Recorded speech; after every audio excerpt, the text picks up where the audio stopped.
Welcome to আর রান্নাঘর।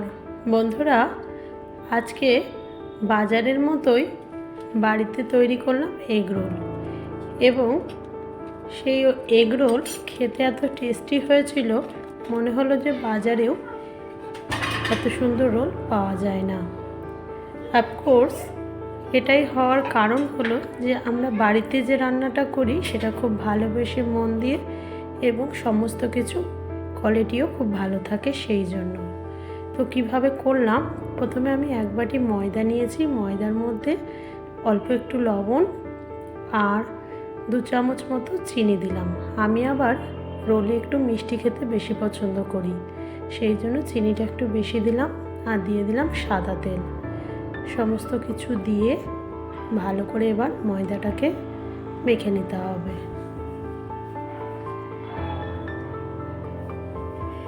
এবার হালকা গরম জল দিয়ে ময়দাটাকে মাখতে শুরু করলাম।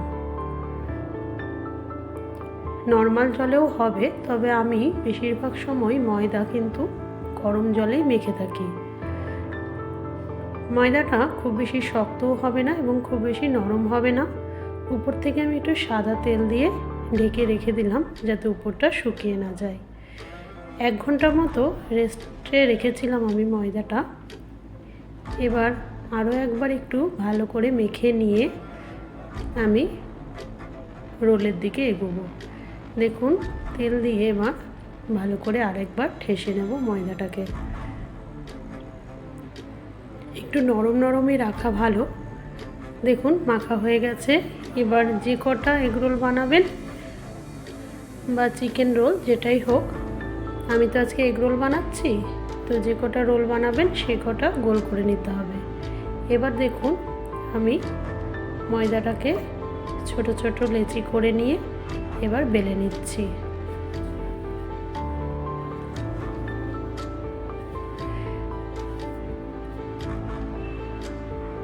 একটু গোল গোল করে বেলে নিতে হবে।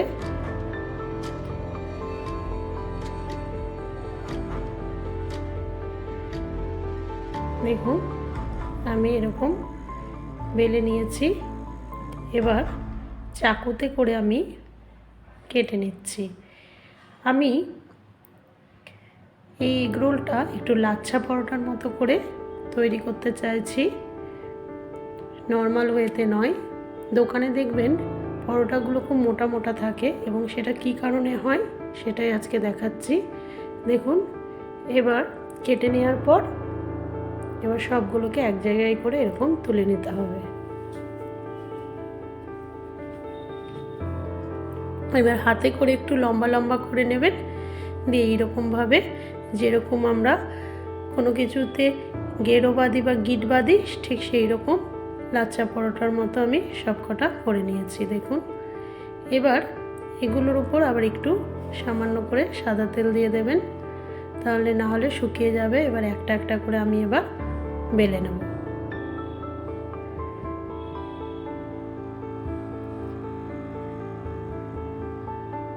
একটু খুলে গেলেও কোনো অসুবিধা নয়, যেহেতু তেল দিয়ে ভেজে নেব, কোনো অসুবিধা হবে না। এরকম করে বেলে নিতে হবে। দেখুন, আমি দুটো বেলে নিয়েছি। এবার এগ রোলের যে ডিমটা, সেটা কিভাবে কি করব একটু দেখে নিন।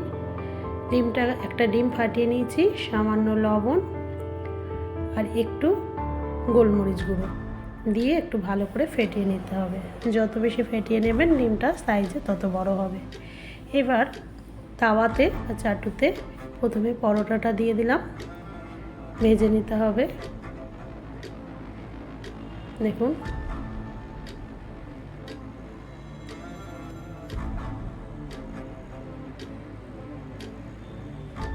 একটু এপিট ওপিট দুপিট লাল করে ভেজে নিয়ে তারপরে যে ডিমটা গুলে রেখেছিলাম সেই ডিমটা উপর থেকে দিয়ে দেবো। আপনারা যদি ভাবেন যে পরোটাটা আগে সবগুলো ভেজে নিয়ে তারপরে ডিম দেব, সেটাও হবে, কিন্তু দোকানে বিভিন্ন রকম পদ্ধতিতে করে, এই রকম একটা পদ্ধতি যেটা আপনাদের আজকে দেখালাম। দেখুন কি সুন্দর হয়ে গেল। কতটা সাইজেও বড় হচ্ছে একবার দেখে নিন।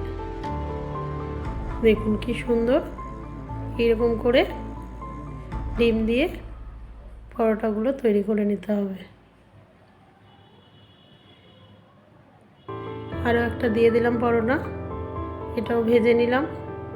ভেজে নিয়ে উপর থেকে দিয়ে দিলাম ডিম।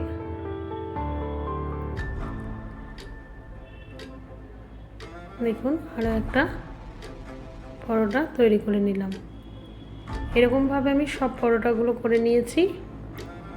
এবার দেখুন একটা প্লেটে আমি শসা, গাজর, ধনেপাতা, পেঁয়াজ আর কাঁচা লঙ্কা নিয়েছি এবং সেই সব ভেজিটেবলগুলোতে আমি টমেটো সস আর চিলি সস, দুটো সস একসাথে মাখিয়ে নিলাম।